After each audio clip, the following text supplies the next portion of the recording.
ja neid lugusid on ju tegelikult väga palju, mis meelde jäävad, kuigi praktika jooksul, nagu me kõik näeme, et need probleemid hakkavad nagu muutuma ühesugusteks, aga mis on alati eriline, on need perekonnad seal probleemidega rüselemas ja proovimas nendega hakkama saada.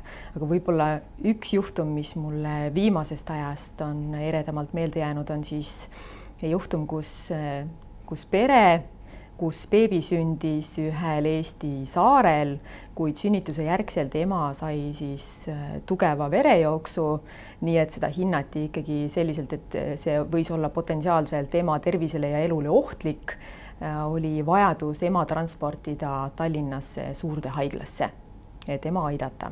Ja sellel hetkel kuidagi läks niimoodi, et väike beebi otsustati jätta perega, isaga, et tema ei tulnud koos emaga kaasa. Ja olles siis haiglas, ema tervisega sai, ütleme, et tegelikult üsna kiiresti korda, verekaotus kompenseeriti, operatsioonidega tehti, mis vaja, järgmisel päeval ta tegelikult oli juba piisavalt tegus, et püsti tõusta, hakata tegutsema.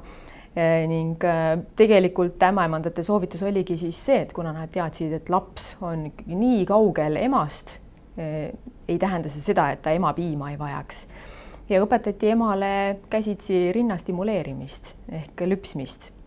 Ning 4. päevaks, kui siis laps lõpuks saabus ema juurde, oli ema jõudnud regulaarse stimuleerimise lüpsmisega tekitada enda rinna sisse piisavalt rinnapiima, et laps sai sisuliselt sellest hetkest alates toiduks ainult ema rinnapiima. Küll aga ei tähenda see seda, et oli juba siis õnnelik lõpp käega katsuda, vaid tegelikkuses läks üks nädala jagu päevi, mil me siis tegelesime edasi imetamisprobleemiga ehk laps, kes oli senikaua saanud lutipudelist süüa, tuli nüüd harjutada rinnast sööma.